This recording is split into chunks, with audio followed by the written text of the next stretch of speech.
Hi అండి, welcome to our channel. ఈరోజు మనం వచ్చేసి హంపీలో చూడవలసిన ముఖ్యమైన పర్యాటక ప్రదేశాలు, తక్కువ బడ్జెట్లో ఎక్కడ స్టే చేయొచ్చు, వాటితో పాటు అసలు హంపీకి చేరుకోవడానికి ఏమేం మార్గాలు ఉన్నాయి అవన్నీ ఇప్పుడు తెలుసుకుందాం. మొట్టమొదటగా మనమైతే టూరిస్ట్ ప్లేసెస్ అయితే ఇప్పుడు కవర్ చేద్దాం పదండి. ఇప్పుడు నేను వచ్చేసి స్టే చేసిన ప్రదేశం కమలాపురం నుంచి నా ప్రయాణాన్ని అయితే మొదలుపెట్టిన. ఎందుకంటే కమలాపురం వచ్చేసి హంపి యొక్క మెయిన్ టెంపుల్ నుంచి ఒక 2 కిలోమీటర్ డిస్టెన్స్లో ఉంటుంది. ఇక్కడ ఏంటంటే రూమ్స్ వచ్చేసి చాలా తక్కువలో ఉంటాయి. అందుకు ఇక్కడ నుంచి అయితే నేను స్టార్ట్ అయ్యాను. అక్కడ నుంచి ఎగ్జాక్ట్ 1 కిలోమీటర్ దూరం మీకు నడుచుకుంటూ కూడా రావచ్చు ఈ ప్రాంతం దాకా. మీకు ఇలా రాగానే ఒక మర్రి చెట్టు కనబడుతుంది చూడండి. ఇక్కడ మీకు 3 టెంపుల్ అయితే కనబడుతున్నాయి. ఒకటి వచ్చేసి సరస్వతి టెంపుల్, మరొకటి వచ్చేసి చంద్రశేఖర టెంపుల్, మరొకటి వచ్చేసి ఆక్టాగోనల్ బాత్. ఫస్ట్ మనం చంద్రశేఖర టెంపుల్ని అయితే చూస్తున్నాం చూడండి. మీకు స్టార్టింగ్లోనే ఈ టెంపుల్ అయితే కనబడుతుంది. అన్ని టెంపుల్ మీకు ఏంటంటే ఆల్మోస్ట్ 6కే ఓపెన్ 8కి ఓపెన్ అవుతాయి. బట్ కొన్ని టెంపుల్ ఏంటంటే 10 తర్వాత ఓపెన్ చేస్తారు. ఈ టెంపుల్ వచ్చేసి మేము వెళ్ళిన రోజు 10 తర్వాత ఈ టెంపుల్ని అయితే ఓపెన్ చేశారు. ఒకసారి చూడండి, ఈ టెంపుల్ యొక్క ఆర్కిటెక్చర్ అయితే చాలా సూపర్గా ఉంటుంది. ఈ టెంపుల్ యొక్క స్తంభాల పైన చూడండి చాలా దేవతామూర్తుల విగ్రహాలు అయితే కనబడుతున్నాయి. ఇక్కడి నుంచి మనం ఆలయం లోపలికి అయితే ప్రవేశించాము. ఆలయం లోపల కూడా మొత్తం త్రికూట ఆలయాలు అయితే మనకు దర్శనమిస్తూ ఉంటాయి. మొత్తం ధ్వంసమైపోయి అయితే ఓన్లీ మనకు ఎంటీ గర్భగుడి మాత్రమే మనకు దర్శనమిస్తుంది చూడండి. ఈ ఆలయం యొక్క చుట్టూ గోడలని కొంత మట్టితోని కట్టారు, కొన్ని వచ్చేసి రాతితోనైతే నిర్మించడం జరిగింది. ఇక్కడి నుంచి కొంచెం బయటకు వచ్చి ముందుకు రాగానే ఆ కాలంలో నీరు స్టోర్ చేసేటివి కనబడుతున్నాయి, అవి చూసాం కదా. అక్కడి నుంచి ఇంకా కొంచెం ముందుకు మనకు కనబడుతూనే ఉంటుంది టెంపుల్, సరస్వతి టెంపుల్ అయితే కనబడుతుంది. ప్రస్తుతానికి టెంపుల్ దగ్గరికి అయితే వచ్చాము చూడండి. మనకు విజయనగర సామ్రాజ్యంలో ఈ ప్రాంతం మొత్తం ఆ కాలంలో పూజలతోనైతే పునస్కారాలతోనైతే ప్రాంతం అయితే ఉండేది. ప్రస్తుతానికి అంత ధ్వంసమైపోయి ఇలా శిథిల రూపంలో మనకు కనబడుతుంది చూడండి.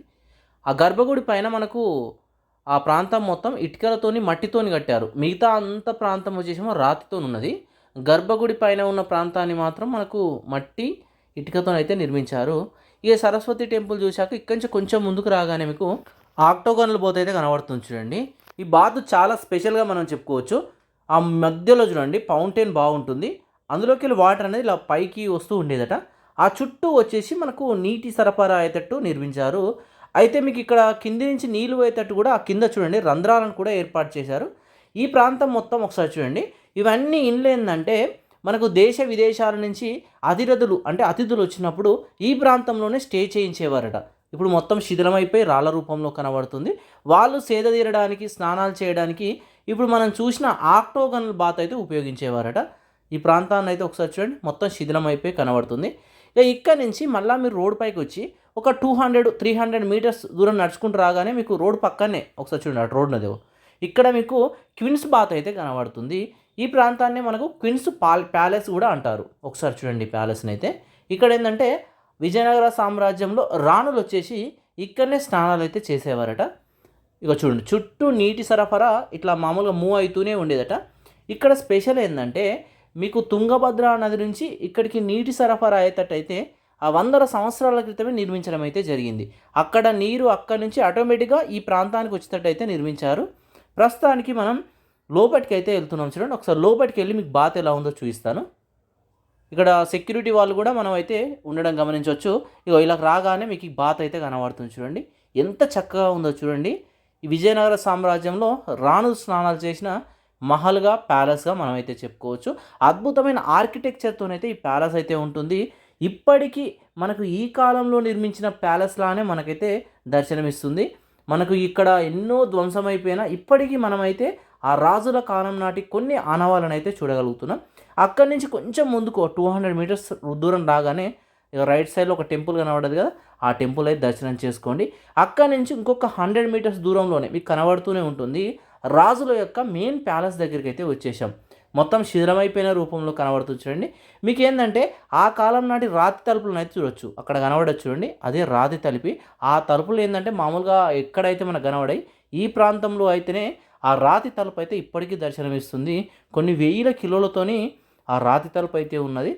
ఈ మహల్ యొక్క మెయిన్ ఎంట్రన్స్లో అయితే ఆ రాతి తలుపులతో ఉన్న డోర్ అయితే ఉండేదట. ప్రస్తుతం మొత్తం కూలిపోయి అయితే కనబడుతుంది.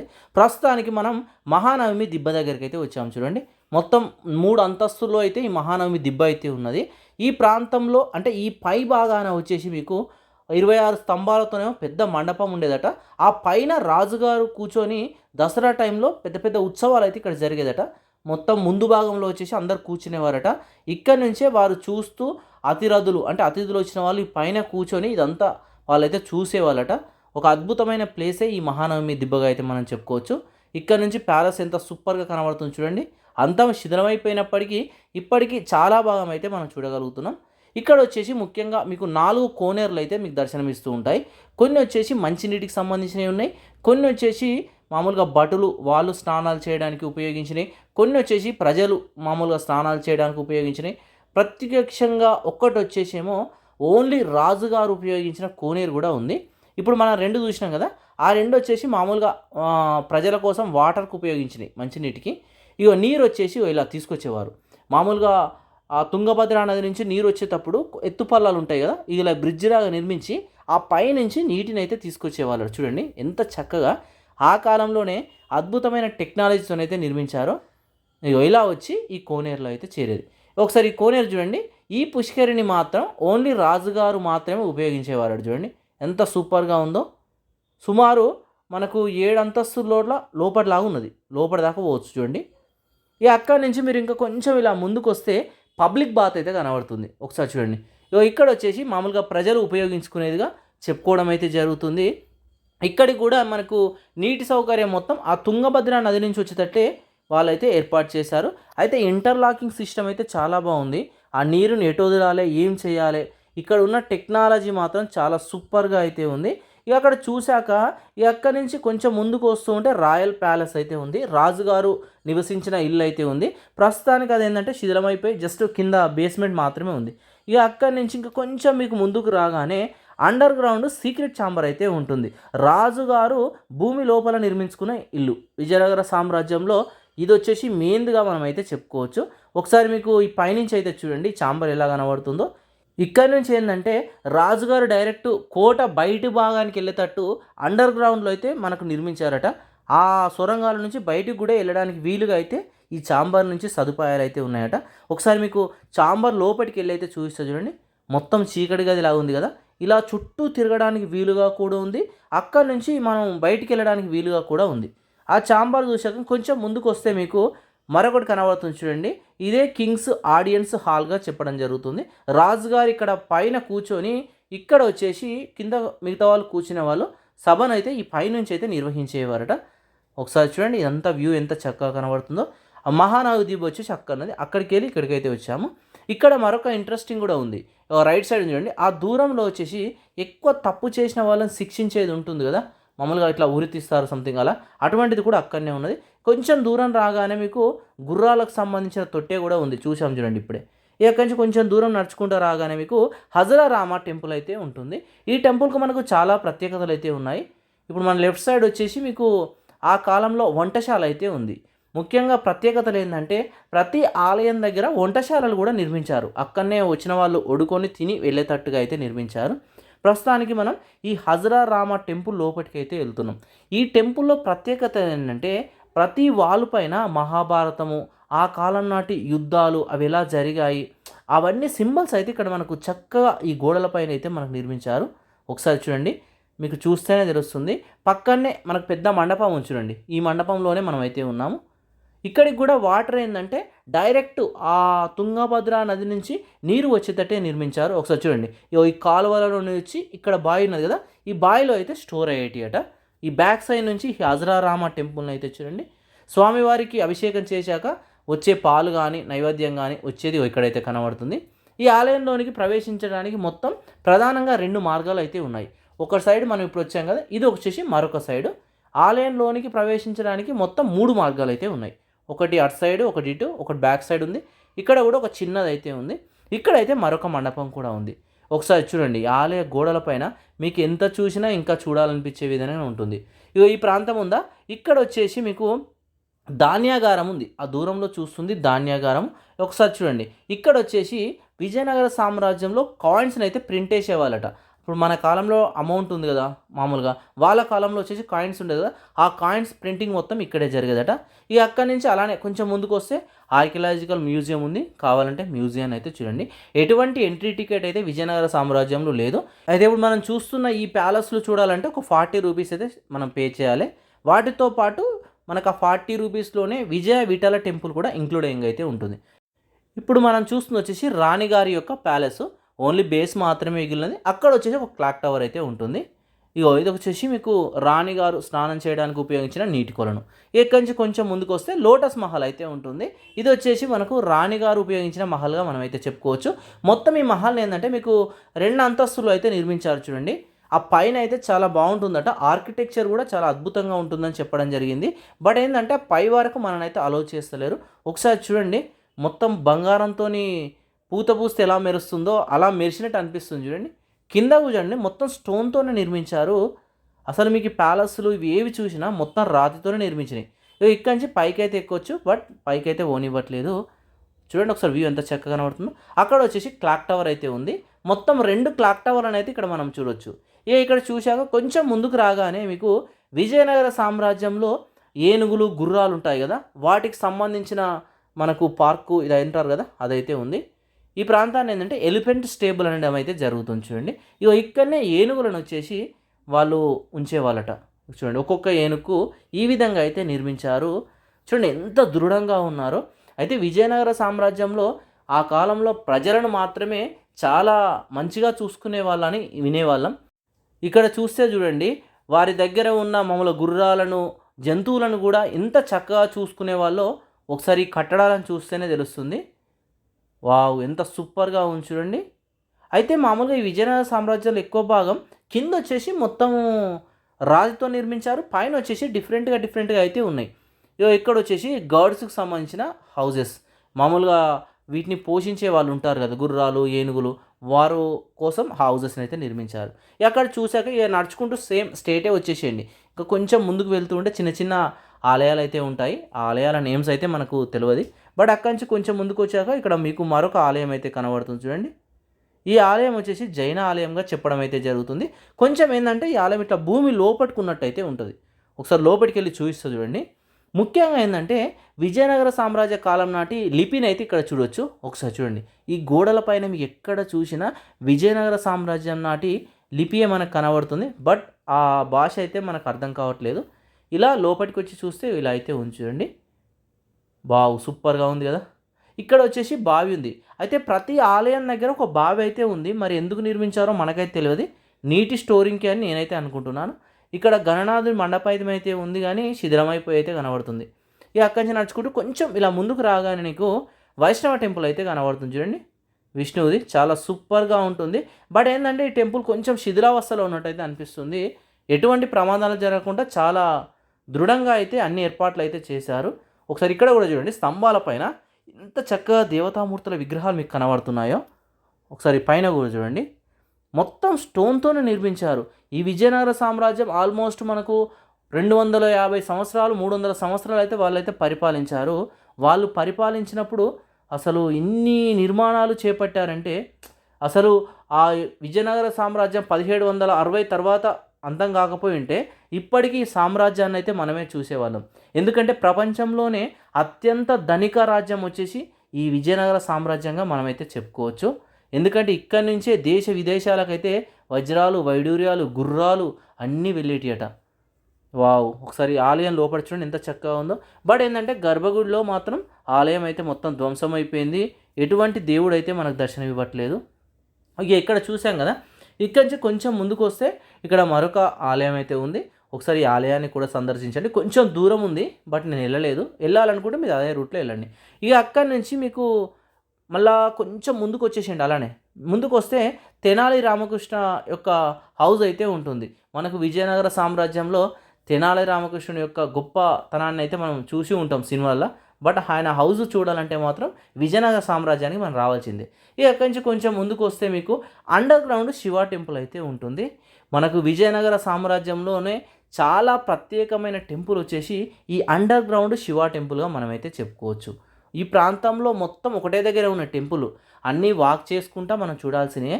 ఎందుకంటే ఈ అండర్ గ్రౌండ్ టెంపుల్కు స్పెషల్ ఏంటంటే ఆల్మోస్ట్ మీకు ఎప్పుడు చూసినా నీటితోనే మీకు ఈ ఆలయం అయితే నిండిపోయి ఉంటుంది. మామూలుగా తుంగభద్ర నదిలో మీకు నీటి నిల్వ ఎలా ఉంటుందో, అక్కడ హైట్ ఎలా ఉంటుందో ఇందులో ఆ హైట్ ఉంటుంది. అందులో తగ్గితే ఇందులో తగ్గుతుంది. అలా అద్భుతమైన టెక్నాలజీతోని మనకు ఈ ఆలయ నిర్మాణాన్ని అయితే నిర్మించారు. ఆ శివాలయం దగ్గరికి వెళ్ళాలంటే చాలా కష్టం. అక్కడ శివుడైతే మనకు దూరంలో కనబడుతూ ఉంటాడు. కానీ అక్కడి వరకు వెళ్ళిపోతే మనమైతే మునిగిపోతాం కాబట్టి ఆ ప్రాంతం దగ్గరికి అయితే మనం వెళ్ళలేము. ఒకవేళ శ్రీకృష్ణదేవరాయల వారు ఈ ఆలయాన్ని సందర్శించాలనుకుంటే ఒక 10-15 నిమిషాలలో నీరు మొత్తం తట్టిపోయేటట్టు ఇంటర్లాకింగ్ సిస్టమ్తోనైతే ఈ ఆలయ నిర్మాణాన్ని అయితే నిర్మించారట. ఒకసారి చూడండి, ఆ లాక్ సిస్టమ్ ఇక్కడ కనబడుతుంది. ఆ కాలం నాటి ఇంజనీర్ల యొక్క గొప్పతనాన్ని అయితే ఇక్కడ చూడండి. వాళ్ళ యొక్క తెలివితేటల ముందు ఇప్పుడు చాలా తక్కువ అని మనం చెప్పుకోవచ్చు. ఒకసారి ఇక్కడ ఈ ఆలయం చుట్టూ ఉన్న ఇంకా చిన్న చిన్న ఆలయాలు కూడా ఉన్నాయి. ఒకసారి చూద్దాం. చూడండి అసలు ఎంత పెద్దగా ఉందో చూడండి ఈ ఆలయం. ఇక్కడి నుంచి ఒకసారి వ్యూ అయితే చూడండి. ఈ ఆలయానికి మనం మొత్తం 2 సైడ్ల నుంచి అయితే ప్రవేశించవలసి అయితే ఉంటుంది. మామూలుగా ఎంట్రన్స్ ఒకటే ఉంటుంది, బట్ ఆలయం లోపలికి వెళ్ళాలంటే 2 మార్గాలు అయితే ఉన్నాయి. ఒకసారి చూడండి, ఈ చుట్టూ మీకు ఎన్ని మండపాలు అయితే కనబడుతున్నాయి చూడండి. చాలా పెద్ద మండపాలు అయితే ఉన్నాయి. ఇక్కడనే మీకు కొన్ని ప్యాలెస్లు కూడా కనబడుతూ ఉంటాయి. కొన్ని శిథిలావస్థలు అయితే ఉన్నాయి. చూడాలనుకుంటే పక్కనే ఉంటాయి చూడండి. ఇక్కడ చూశాక మీకు ఈ పక్కనే పక్క సైడ్ అంటే ఎగ్జాక్ట్లీ స్ట్రేట్గా వెళ్ళినా మీకు ఫస్ట్ ఇది వచ్చేస్తుంది భోజనశాల. ఈ భోజనశాల అయితే ఒకసారి చూడండి. ఇక్కడ ఏంటంటే మామూలుగా సైనికులు వచ్చేసి ఇక్కడనే భోజనాలు అయితే చేసేవాళ్ళట. ఒకసారి చూడండి ఎలా ఉన్నాయో, అన్ని గిన్నెల్లాగా అయితే ఉన్నాయి చూడండి. మామూలుగా సైడ్కు కూరలు పోసుకునేటట్టు ఆ విధంగా అయితే ఉన్నాయి. ఇక మొత్తం ఆల్మోస్ట్ మీకు 1 కిలోమీటర్ వరకు ఇలానే ఉన్నాయి. అంటే కొన్ని వేల మంది సైనికులు ఒక్కసారే భోజనాలు చేసే విధంగా అయితే ఇక్కడ నిర్మించారు. ఈ మధ్యలో నుంచి మీకు ఏంటంటే నీరైతే నిరంతరాయంగా వెళ్తూనే ఉండేదట. మామూలుగా తిన్నవాళ్ళు కడుక్కోనిక తాగడానిక మనకైతే తెలియదు, కానీ మొత్తానికైతే ఈ ప్రాంతం అయితే భోజనశాలగా మనం చెప్పుకోవచ్చు. ఇక్కడ మీరు చూశాక ఇక్కడ నుంచి ఒకటే రూట్ అన్నట్టు మీరు స్ట్రేట్గా వచ్చేసేయండి. స్ట్రేట్గా కొంచెం దూరం రాగానే మీకు ఒకసారి ఇక్కడ అండర్ గ్రౌండ్ ఒక బావి అయితే కనబడుతుంది చూడండి. ఈ పక్కనే గుట్ట పైన ఒక పెద్ద గుడి కూడా ఉన్నది. ప్రస్తుతం శిథిలావస్థలో అయితే అనిపిస్తుంది. దీని ఆపోజిట్లోనే మీకు ఎగ్జాక్ట్లీ ఇట్లా మంచి మంచి రోడ్ ఉంటుంది. ప్లస్ అన్నీ మీకు కొబ్బరి చెట్లు ఉంటాయి. అక్కడి నుంచి కొంచెం ముందుకు వస్తే మొత్తం మీకు 3 దేవాలయాలు అయితే మీకు దర్శనం ఇస్తే ఒకసారి అయితే అక్కడ దర్శనం అయితే చేసుకోండి. వాటితో పాటు గేట్వేలు అయితే అంటారు. 3 గేట్వేలు అయితే ఉన్నాయి. వాటిని కూడా మీరు సందర్శించండి. ఇక్కడ దాకా వెహికల్ అయితే వెళ్ళదు, మీరు నడుచుకుంటూనే మీరైతే వెళ్ళవలసి అయితే ఉంటుంది. ఒకసారి చూడండి, వీటికైతే చాలా చరిత్ర అయితే ఉంది. ఒకసారి చూడండి ఒకసారి ఎలా ఉన్నాయో. ఈ ప్లేస్లో మీకు ఆ కాలం నాటి సొరంగ మార్గాలను అయితే చూడగలుగుతారు. ఇక్కడ నుంచి చాలా ప్రాంతాలకు సొరంగ మార్గాలు అయితే ఉన్నాయి. వెళ్ళినప్పుడు తప్పకుండా ఆ ప్రాంతాన్ని కూడా మీరు సందర్శించండి. ఇక అక్కడి నుంచి కొంచెం ముందుకు రాగానే మీకు మరొక వీరభద్రస్వామి ఆలయం అయితే కనబడుతుంది. ఒకసారి చూడండి స్ట్రేట్లో. ఈ ఆలయం మీకు రోడ్డు పక్కనే మీకు హంపి అంటే విరూపాక్ష టెంపులే మెయిన్. ఆ టెంపుల్కి వెళ్తూ ఉన్నాం మనం. ఆడదాకా ఇంకా మనం వెళ్ళలే. అన్నీ చూసుకుంటా విరూపాక్ష టెంపుల్ వరకు పోతాం. ఇక్కడ మీకు ఆ టెంపుల్ చూసాం కదా, ఆ పక్కనే మీకు చంద్రశేఖర టెంపుల్ అయితే ఉంటుంది. ఒకసారి చూడండి, ఈ చంద్రశేఖర టెంపుల్ లోపలికి వెళ్ళి కూడా చూద్దాం. ఇక్కడ కూడా మీకు ఆల్మోస్ట్ శిథిలమైపోయిన ఆలయమే కనబడుతుంది. బట్ ఇప్పుడు మనం చూసాం కదా వీరభద్ర స్వామి, అక్కడ వచ్చేసి స్వామివారు అయితే ఇప్పటికీ పూజలు అందుకోవడం అయితే మనం చూడవచ్చు. ఒకసారి చంద్రశేఖర టెంపుల్ని అయితే చూడండి.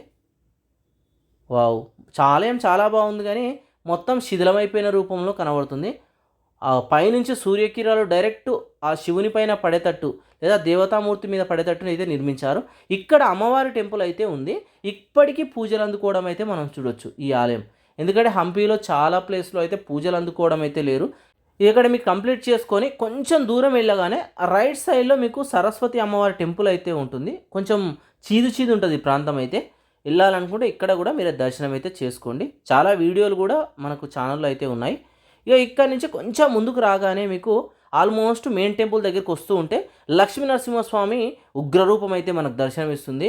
మొత్తం ఏకరాతితోనే నిర్మించిన ఉగ్ర నరసింహస్వామి మనకు ఇక్కడ దర్శనమిస్తారు. తప్పకుండా ఇక్కడ దర్శనం చేసుకోండి.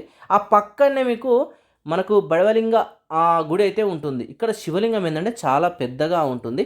స్పెషల్ ఏంటంటే మీకు తుంగభద్ర నది నుంచి నిరంతరం ఈ శివలింగం కింది నుంచి నీటి ప్రవాహం పోతూనే ఉంటుందట. 365 డేస్ అభిషేకం జరిగే విధంగానే ఈ ఆలయాన్ని అయితే నిర్మించారు. మనకు ఆల్మోస్ట్ ఇటువంటి ఆలయం అయితే ఎక్కడా లేదట. ఒక చూడండి, నీటి ప్రవాహం మనకు ఆల్మోస్ట్ ఇలా ఉంది కదా, ఎప్పుడు పోతూనే ఉంటుంది 365 డేస్. ఇక్కడ మీరు కంప్లీట్ చేసుకోక ఇక ఇక్కడ ఒక గేట్ కనబడుతుంది చూడండి, మెయిన్ ఎంట్రన్స్ అన్నట్టు. ఈ ఎంట్రన్స్ నుంచి కొంచెం ముందుకు వెళ్తే మీకు విరూపాక్ష టెంపుల్ ఉంటుంది. అందుకే ఈ ప్రాంతానికి మెయిన్ ఎంట్రన్స్ ఈ ప్రాంతంగా చెప్పుకోవచ్చు. అక్కడి నుంచి కొంచెం ముందుకు రాగానే మీకు కృష్ణా టెంపుల్ అయితే కనబడుతుంది. మామూలుగా హంపీలో మీకు ఏంటంటే విరూపాక్ష టెంపుల్ ప్రధానమైన ఆలయంగా చెప్పుకోవచ్చు.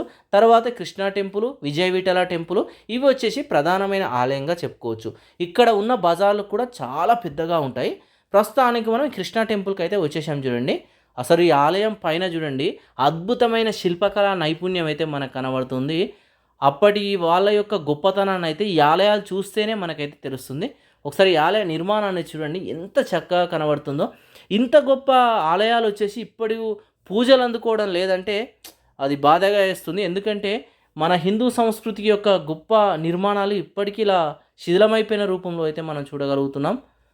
ఒకసారి ఆలయ నిర్మాణాన్ని చూడండి ఎంత చక్కగా ఉందో. మొత్తం రాతితో నిర్మించిన ఈ ఆలయం సుమారు 1 ఎకరంలో ఉన్నట్టున్నది ఈ ఆలయం అయితే. ఈ ఆలయాన్ని నిర్మించడానికి ఎన్ని సంవత్సరాలు కష్టపడ్డారో మనకు తెలియదు, కానీ చాలా చక్కగా అయితే ఈ ఆలయం అయితే ఉంది. ఈ ఆలయం ముందు మీకు పెద్ద బజార్ అయితే ఉంటుంది, కృష్ణా బజార్. ఈ కృష్ణా బజార్ స్పెషల్ ఏంటంటే మేలుజాతి గుర్రాలు ఉంటాయి కదా, వాటికి ఇక్కడ అయితే చాలా గిరాకీ అయితే ఉండేదట.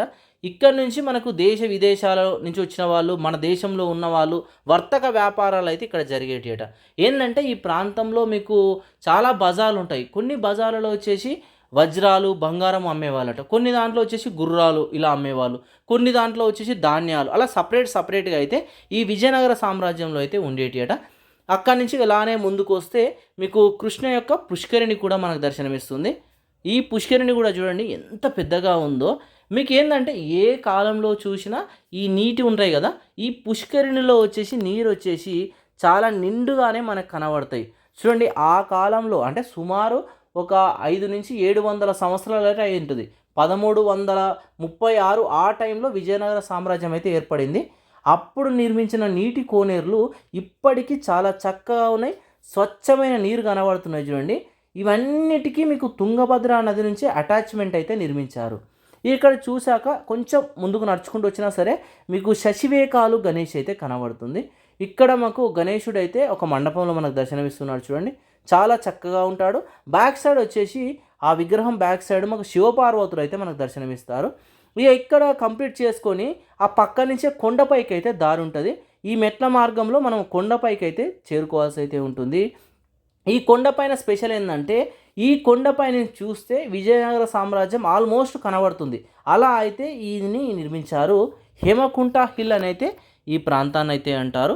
ఒకసారి చూడండి, ఈ పర్వతం వచ్చేసి మనకు విజయనగర సామ్రాజ్యంలో అత్యంత ముఖ్యమైనదిగా చెప్పడం అయితే జరుగుతుంది. చూడండి ఈ కొండపైన కూడా మీకు ఎక్కడ చూసినా మీకు అన్ని ఆలయాలే కనబడుతూ ఉంటాయి.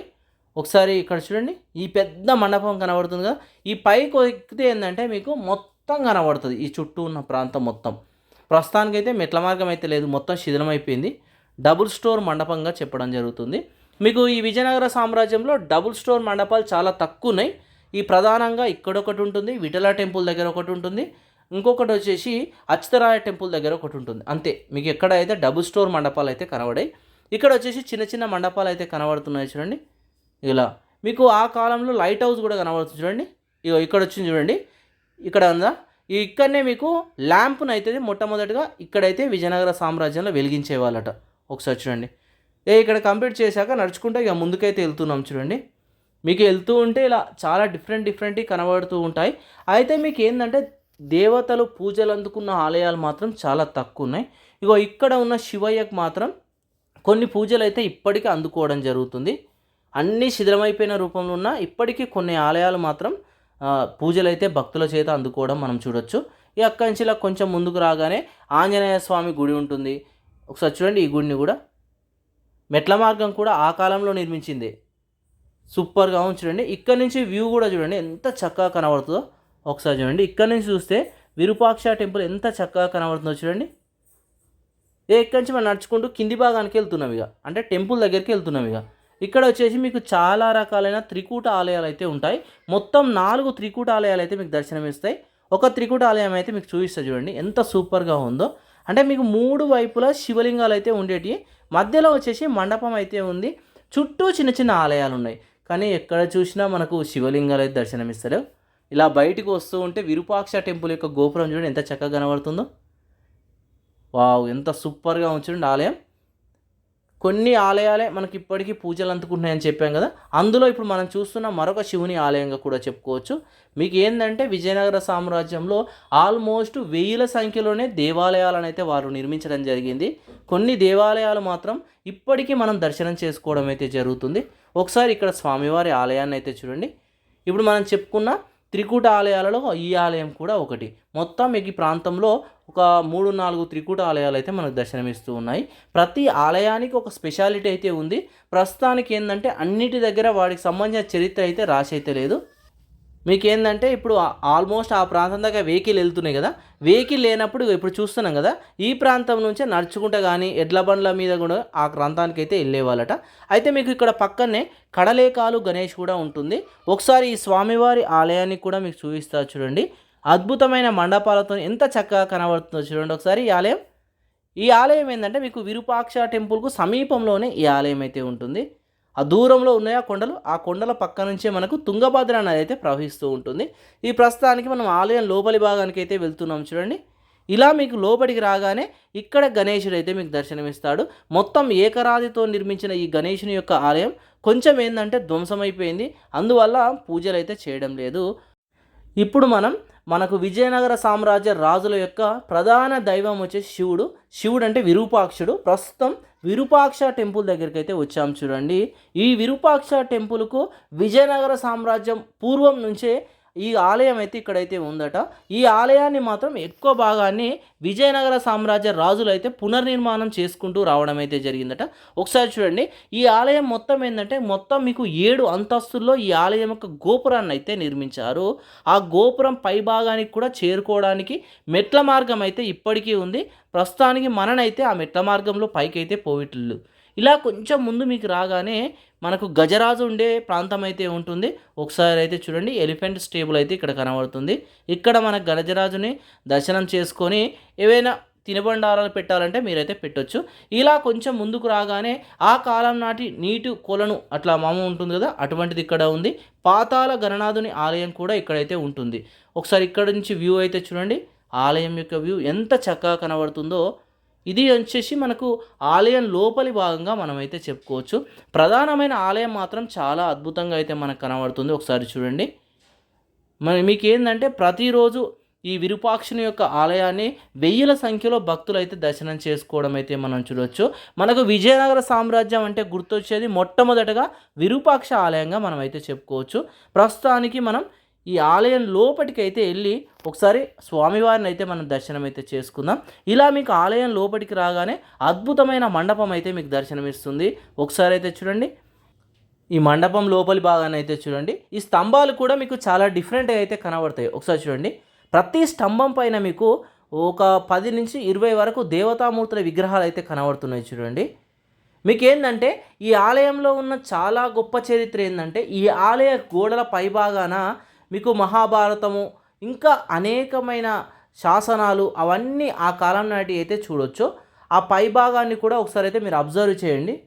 ఆ పైన చూడండి, ఇక్కడ చూడండి నెమలి ఆకారంలో అయితే నిర్మించినట్టున్నారు. ఆ పైన వచ్చేసి శ్రీకృష్ణదేవరాయల కాలం నాటి వాళ్ళ వివాహ మహోత్సవాన్ని అయితే అక్కడ చిత్రీకరించారు అని చెప్పడం అయితే జరుగుతుంది. ఒకసారి అయితే చూడండి, మీకు ఎంత చక్కగా కనబడుతుందో ఆలయం. ఇదంతా మీకు ఆలయం యొక్క లోపలి భాగంగా మనమైతే చెప్పుకోవచ్చు. ఆ పై భాగం అయితే మీకు ఆ పెయింటింగ్ చూడండి, సుమారు మీకు 600-700 సంవత్సరాల క్రితం నాటి పెయింటింగ్ ఇప్పటికీ ఎంత చక్కగా కనబడుతుందో ఒకసారి అబ్జర్వ్ అయితే చేయండి. ఆ పెయింటింగ్ని మీకు ఎంత సూపర్గా కనబడుతుంది చూడండి. ఎగ్జాక్ట్లీ ఈ పెయింటింగ్ అయితే మనకు ఏదో ఒకటి తెలియజేయడానికి ఆ పెయింటింగ్ అయితే నిర్మించారు. ఎగ్జాక్ట్లీ ఏంటిది అనేది నాకైతే ఐడియా లేదు. బట్ ఆ పెయింటింగ్ అయితే సుమారు 700 సంవత్సరాల క్రితం నాటి పెయింటింగ్ అయితే చాలా చక్కగా అయితే ఇప్పటికీ మనకైతే కనబడుతుంది. ఒక ఆలయం రూపు పై భాగాన ఇంత చక్కగా ఆ కాలంలో నిర్మించారంటే చూడండి, వావ్. ఇప్పుడే మనం ఆలయంలో స్వామివారిని దర్శనం చేసుకొని బయటకైతే వచ్చాము. అక్కడి నుంచి మాకు రైట్ సైడ్ నుంచి వెళ్ళి ఇలా లెఫ్ట్ సైడ్ నుంచి బయట భాగానికి అయితే రావాల్సి అయితే ఉంటుంది. ఇక్కడ మీకు పాతాళంలో అంటే లోపల వచ్చేసి మరొక స్వామివారి కూడా ఉంటారు. ఇక్కడ అమ్మవార్లు, గణనాథుని ఆలయాలు చాలా అయితే ఉన్నాయి. ఆంజనేయ స్వామి ఆలయం అవన్నీ అయితే ఉన్నాయి. ముఖ్యంగా ఈ ఆలయం స్పెషల్ ఏంటంటే ఈ ఆలయం యొక్క గోపురము ఇప్పుడు మనం చూస్తున్నాం చూడండి. ఆ బ్యాక్ సైడ్ ఒక చీకటి గది ఉంటుంది. ఆ గదిలో ఒక చిన్న రంధ్రం నుంచి సూర్యకిరణాలు వచ్చేసి ఆ గదిలో పడతాయి. అక్కడ ఆ సూర్యకిరణాలు పడతాయి కానీ ఆలయ గోపురం వచ్చేసి ఆ గదిలో మనకు రివర్స్లో కనబడుతుంది. అది ఎలా సాధ్యమైంది అనేది ఇంతవరకు ఎవ్వరు కనుక్కోలేకపోయారు. అసలు ఒక గొప్ప మిస్టరీగానే మనం ఇప్పటికీ చెప్పుకోవచ్చు.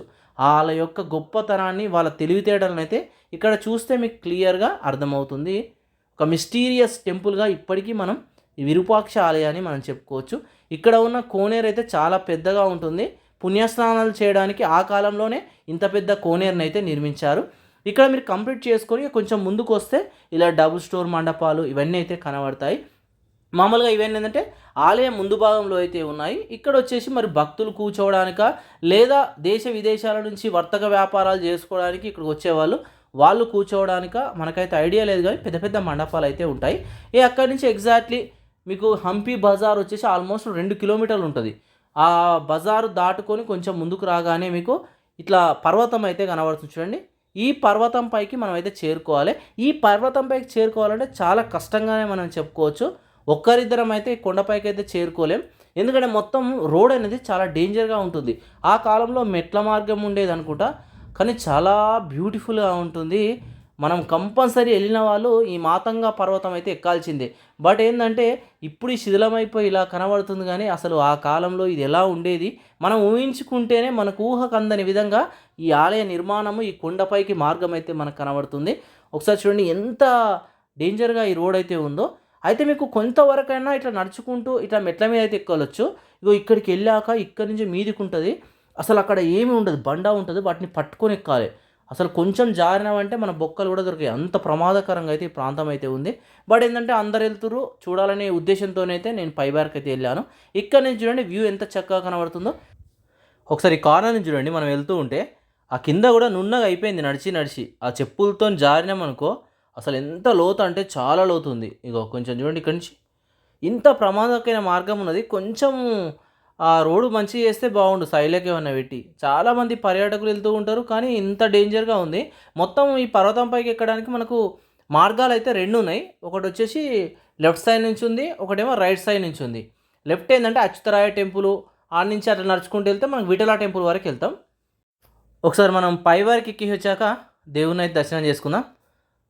నిత్యం ఏంటంటే ఈ గుడిలో పూజలు జరుగుతూనే ఉంటాయి. అంటే పూజారి వచ్చేసి రోజు ఈ పై వరకు వచ్చి పూజలు చేసి వెళ్తుంటారు. కిందికి వెళ్తే కింది వరకు వెళ్ళొచ్చు.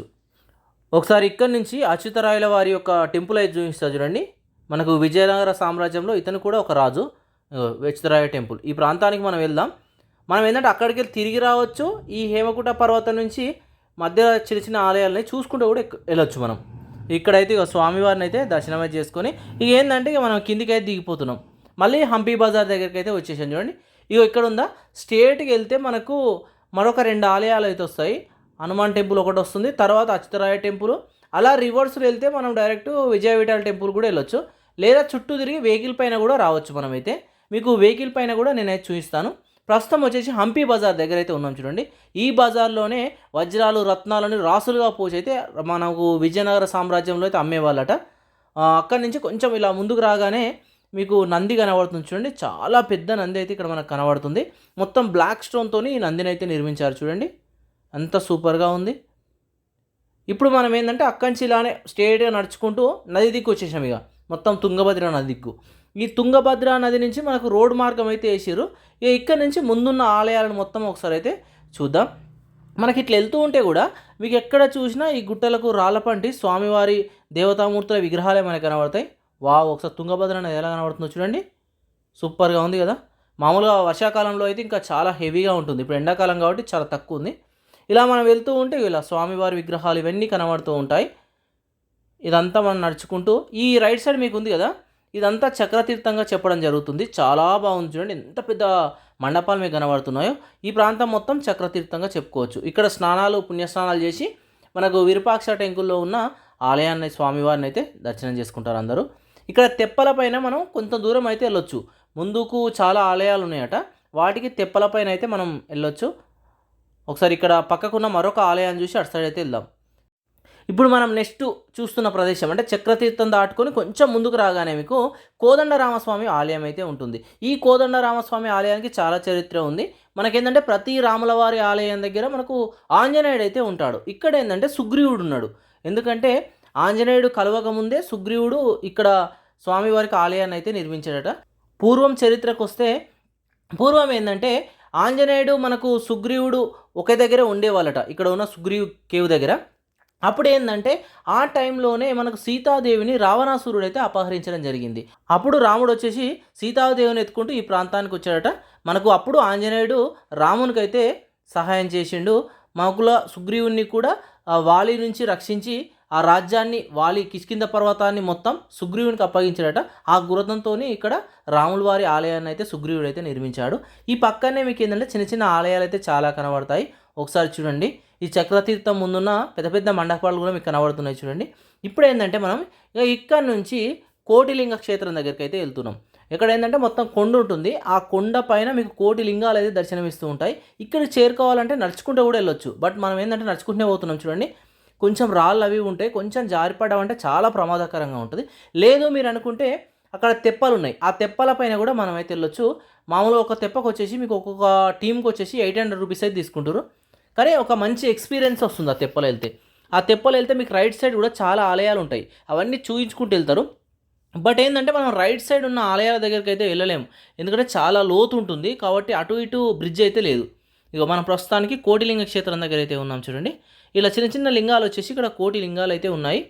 ఈ లింగాలకు కూడా చాలా చరిత్ర అయితే ఉంది. మనకు ఆంజనేయ స్వామి మామూలుగా వానర సైన్యం మొత్తం వచ్చేసి రాముణ్ణి మొదటగా ఇక్కడనే చూడడం అయితే జరిగిందట. వావ్, ఒకసారి చూడండి. ఎందుకంటే సీతాదేవిని వెతకడానికి రాముడు వెళ్తున్నప్పుడు మనకు వానర సైన్యం మొత్తం రామునికి అయితే సహాయం చేశాయి కదా. అప్పుడు వచ్చేసి మనకు మొదటగా రాముని వానర సైన్యం మొత్తం ఇక్కడనే కలిసింది. వావ్, ఒకసారి చూడండి. కోడి లింగాల క్షేత్రం. ఇక్కడ ఎక్కడ చూసినా మీకు చిన్న చిన్న లింగాలే దర్శనమిస్తూ ఉంటాయి. ఇప్పుడు మళ్ళీ మనం బ్యాక్ సైడ్ అయితే వచ్చేసినాం. బ్యాక్ సైడ్ వచ్చినాక కోదండరామ ఆలయం పక్క నుంచి నడుచుకుంటూ వెళ్తే మీకు మామూలుగా చిన్న చిన్న విష్ణు ఆలయం అని మనకు హనుమాన్ టెంపుల్ ఇవన్నీ దర్శనమిస్తాయి. ఇలా మీకు అచ్యుతరాయ టెంపుల్, అలా రంగనాథ స్వామి, నరసింహస్వామి, మీకు సుగ్రీవ గుహ, అట్లా విఠల టెంపుల్కి అయితే వెళ్ళొచ్చు. నడుచుకుంటూ వెళ్ళాలంటే విఠల టెంపుల్ వరకు కూడా వెళ్ళొచ్చు.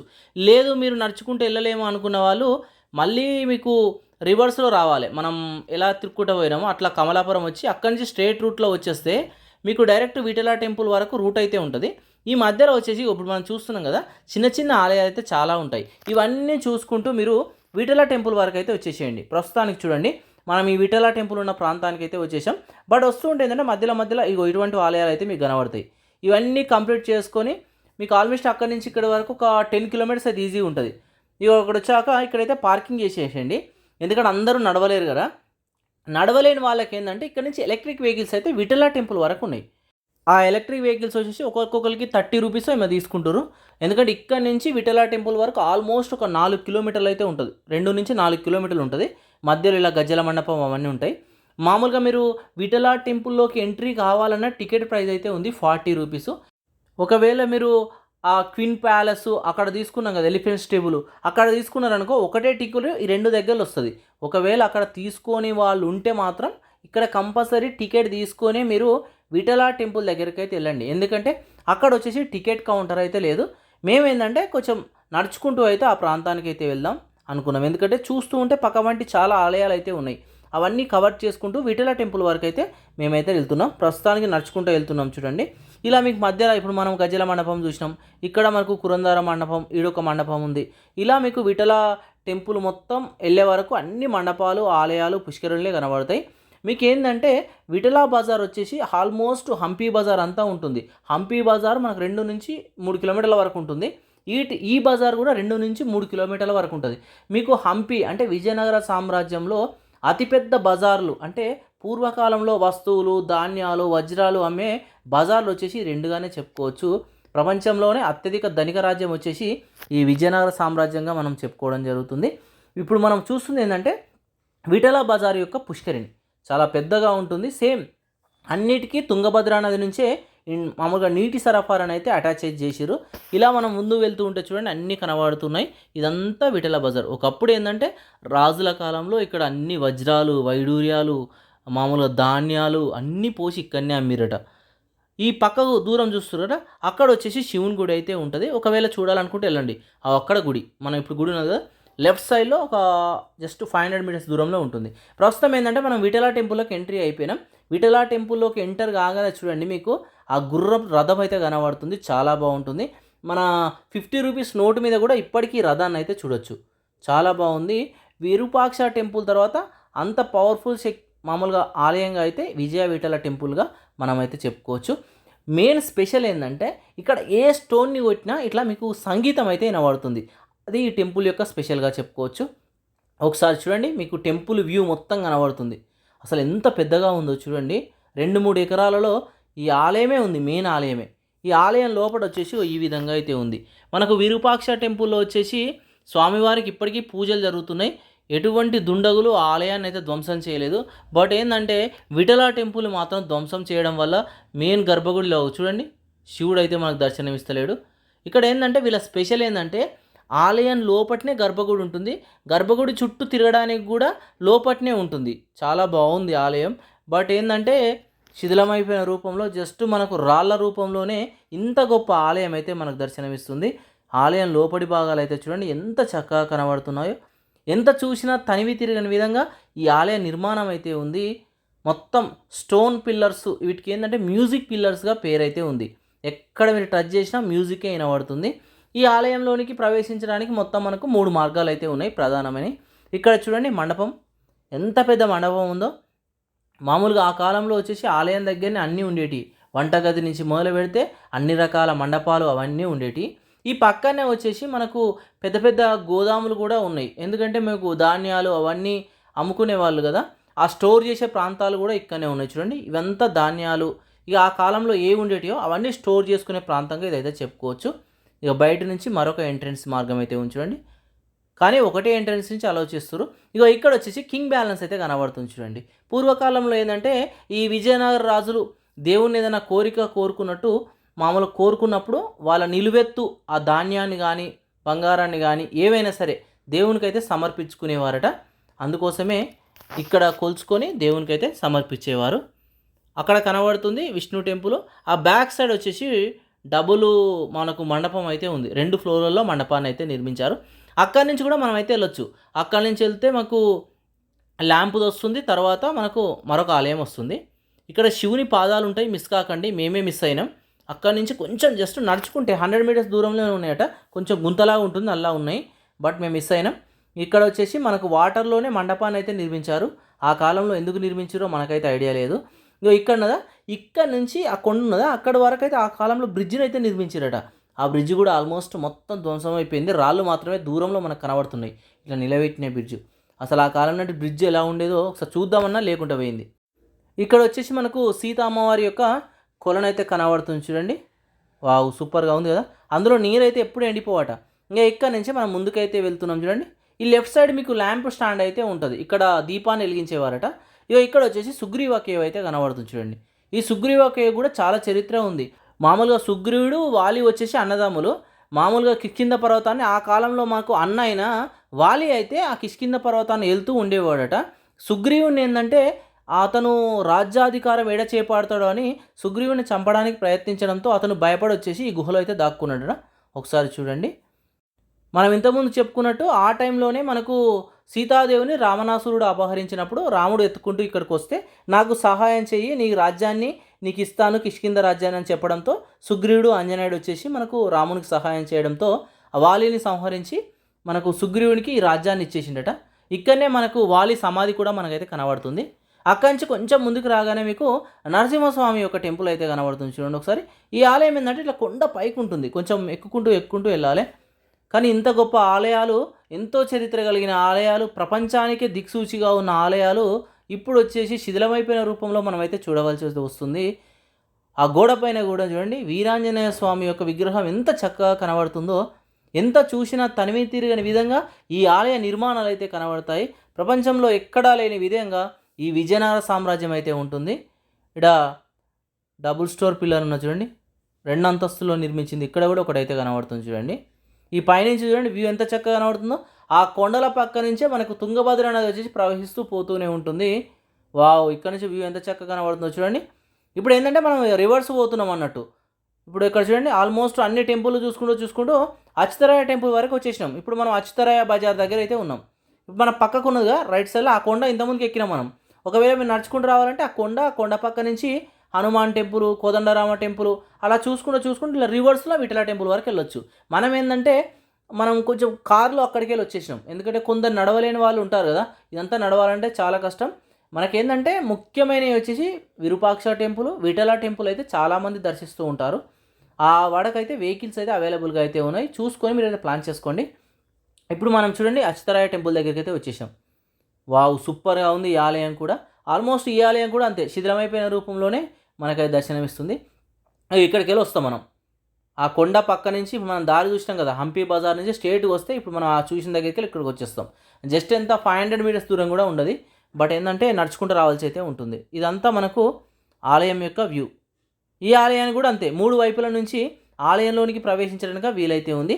ఇక్కడ పక్కనే శ్రీ దుర్గాదేవి అమ్మవారి ఆలయం అయితే ఉంది. మిస్ కాకండి, మేమే మిస్ అయినాం. పక్కనే ఉంటుంది, జస్ట్ 200 మీటర్స్ 300 మీటర్స్ చూపిస్తుంది. ఒకసారి వెళ్ళినప్పుడు తప్పకుండా చూసుకోండి. ఇక ఇక్కడ కంప్లీట్ చేసుకున్నాక ఇక మనం ఏంటంటే ఇక మళ్ళీ రిటర్న్ అయిపోయినాం. ఇక మీకు ఇవన్నీ కంప్లీట్ చేసుకోవడానికి ఆల్మోస్ట్ 2 days పడుతుంది. మీకు సెకండ్ డే నాడు రిటర్న్ అయిపోతూ ఉంటే మళ్ళీ రివర్స్లో చూసుకుంటూ వచ్చేస్తున్నాం. మళ్ళీ కమలాపురం నుంచి బ్యాక్ వచ్చేసినాం. ఇలా భీమా గేటు, మళ్ళీ భీమా గేట్ నుంచి కొంచెం ముందుకు రాగానే మాల్యవంత పర్వతం అయితే కనబడుతుంది. ప్రస్తుతానికి ఈ మాల్యవంత పర్వతం పైకి ఎక్కుతున్నాం చూడండి. ఈ మాల్యవంత పర్వతానికి కూడా చాలా పేరైతే ఉంది. మామూలుగా వనవాస టైంలో సీతాదేవిని ఎత్తుకుంటూ మనకు వెళ్తున్న టైంలో రాముల వారు వచ్చేసి కొన్ని రోజులు ఇక్కడనే ఉన్నాడట. ఫుల్ వర్షాలు కొడుతున్నాయట. ఆ వర్షాన్ని కొట్టున్న టైంలో ఇక్కడనే స్టే చేసిండట. వానర సైన్యం మొత్తం ఇక్కడనే ఉన్నదట. వానర సైన్యము, రాముడు, లక్ష్మణుడు, ఆంజనేయుడు కొన్ని రోజులైతే ఇక్కడ నివసించారట. ఈ ఆలయానికి అయితే చాలా ప్రత్యేకతలు అయితే ఉన్నాయి. ఒకసారి వారికి సంబంధించిన ఆనవాళ్ళు కూడా ఈ కొండపైన అయితే మనం చాలా చూస్తూ ఉంటాము. ఒకసారి ఈ ఆలయాన్ని కూడా చూద్దాము. ఈ పక్కన మండపాన్ని కూడా చూడండి ఎంత చక్కగా కనబడుతుందో. మినిమం 500 స్తంభాలతోని 200 స్తంభాలతోనైతే ప్రతి దగ్గర మండపం కనబడుతుంది. అందుకే ఇక్కడ లక్ష్మణ తీర్థ అని రాసిన చూడండి. తన బాణంతో ఈ కొండని 2 ముక్కలు అయితే చేసినట్టు లక్ష్మణుడు అయితే అది చెప్పడం జరుగుతుంది. ఎంతవరకు నిజం అనేది మనకైతే తెలియదు. ఇక్కడ ఉన్న వాళ్ళు అయితే మనకు చెప్పారు. పైన వచ్చేసి మీకు ఆంజనేయ స్వామి వారి ఆలయం కూడా కనబడుతుంది చూడండి. ఇదంతా మనకు ఆలయం యొక్క వ్యూ. ఒకసారి ఈ మండపంలోకి వెళ్ళి చూపిస్తా చూడండి. అసలు ఈ మండపంలోపు ఉన్న ఈ స్తంభాలపైన నిర్మాణాలు అయితే ఎంత చక్కగా కనబడతాయో చూడండి. ప్రతి స్తంభం పైన రాముడు, లక్ష్మణుడు, సీతాదేవి అమ్మవారు ఇలా అన్ని దేవతామూర్తుల మనకు విగ్రహాలు అయితే చక్కగా కనబడుతూ ఉంటాయి. వావ్, ఆ కాలం నాటి బావి కూడా ఇక్కడ ఒకటైతే ఉంచుడండి. మళ్ళీ చేతబావి కూడా నిర్మించారు. వావ్, ఇక్కడ నుంచి ఆలయం యొక్క నిర్మాణాన్ని అయితే చూడండి. మీకు రైట్ సైడ్ అంటే ప్రధానమైన ద్వారం నుంచి పైకి ఎక్కితేనేమో కొండపైన ఆంజనేయ స్వామి ఆలయం ఉంది. ఈ బ్యాక్ సైడ్ నుంచి వెళ్తేనేమో మీకు ఈ మాల్యవంత పర్వతం యొక్క వ్యూ పాయింట్ అయితే చాలా చక్కగా కనబడుతుంది. Morning time, evening time. ఇక అక్కడి నుంచి మనం 15 kilometers రావాలి. 2 hours మీకు హైదరాబాద్ తెలంగాణ స్టేట్లో అయితే అదే రూటు. అక్కడ చిన్న గ్రామం వస్తుంది. అక్కడి నుంచి కొంచెం దూరం వస్తే మీకు అనగొండ విలేజ్ వచ్చేస్తుంది. ఈ అనగొండ విలేజ్లోనే మనకు శ్రీకృష్ణదేవరాయల వారి యొక్క సమాధి అయితే ఉంటుంది. ఇతని యొక్క సమాధి కూడా మనకేంటంటే తుంగభద్ర నదిలోనే నిర్మించిండు. ఒకసారి చూడండి. ఇక్కడ నుంచి బోట్ ఫెసిలిటీ కూడా ఉంది. బోట్ ఫెసిలిటీ వెళ్తే మధ్య 2-3 ఆలయాలు ఉన్నాయి. అవి అయితే తీసుకొని వెళ్ళి చూపిస్తారు. కానీ ఇంత పెద్ద సామ్రాజ్యాన్ని నిర్మించిన ఈ రాజ్యాధినేత యొక్క సమాధి మాత్రం జస్ట్ చిన్నగా ఒక తుంగభద్ర నదిలో అయితే ఉండడం మనం అయితే కొంచెం చింతించాల్సిందే చెప్పుకోవచ్చు. మామూలుగా ఎక్కువ వరద వచ్చినప్పుడు సమాధి అయితే మునిగిపోతుందట. ఇక అక్కడి నుంచి మీరు ఒక 5 kilometers వచ్చారనుకో లెఫ్ట్ సైడ్లో మీకు కమాన్ కనబడుతుంది. అక్కడి నుంచి ఒక 3 kilometers లోపలికి వెళ్ళాలి. అక్కడ లోపలికి వెళ్తే మీకు పాంప సరోవరం అయితే ఉంటుంది. ఇక్కడ మొత్తం మీకు 3 ఆలయాలు ఉంటాయి. పెద్ద కొండ కూడా ఉంటుంది. కొండపైన ఈ ఆలయాలు అయితే ఉన్నాయి. ఆ కాలం నాటి పుష్కరిని కూడా మనమైతే చూడొచ్చు. ఇప్పుడు మనం వచ్చేసి కిష్కింద పర్వతానికి అయితే వచ్చేసాం. ప్రస్తుతము ఆంజనేయుడు జన్మించిన కిష్కింద పర్వతం దగ్గర అయితే ఉన్నాము. ఈ పర్వతం పైకి మనం చేరుకోవాలంటే మొత్తం 500 మెట్లు అయితే ఎక్కవలసి అయితే ఉంటుంది.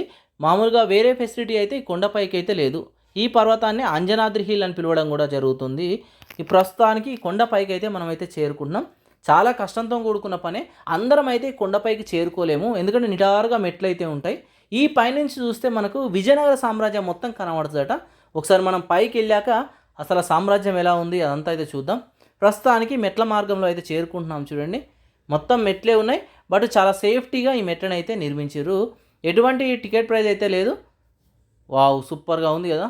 ఇన్ని మెట్లు ఎక్కుతూ కొండపైకి అయితే చేరుకోవాలి. అక్కడ ఏంటంటే నీటిలో తేలియడ రాళ్ళు అయితే ఈ కొండపైన అయితే స్వామివారి ఆలయంలో అయితే ఉన్నాయట. మనం చూడండి నడుచుకుంటూ స్వామివారి ఆలయం దగ్గరికి అయితే చేరుకుంటున్నాం. అది చూడండి, ఆ కింది పైనుంచి మనం అయితే ఇక్కడ దాకా అయితే వచ్చేసినాం. ఆ దూరంలో కనబడుతుంది కదా, అక్కడనే విజయవిఠల టెంపుల్, విరూపాక్ష టెంపుల్, హంపి సామ్రాజ్యం అక్కడైతే ఉంది. ఇదంతా ఒకప్పుడు వాలి వెళ్ళిన సామ్రాజ్యం. తర్వాత వచ్చేసి వాలిని సంహరించిన తర్వాత తన తమ్ముడైన సుగ్రీవుడు ఈ రాజ్యాన్ని మొత్తం పరిపాలించడం అయితే జరిగింది. వావ్, ఇప్పుడు మనం ఆలయ పైభాగానికి అయితే చేరుకున్నాం. ఇక్కడనే ఆంజనేయుడు అయితే జన్మించాడు.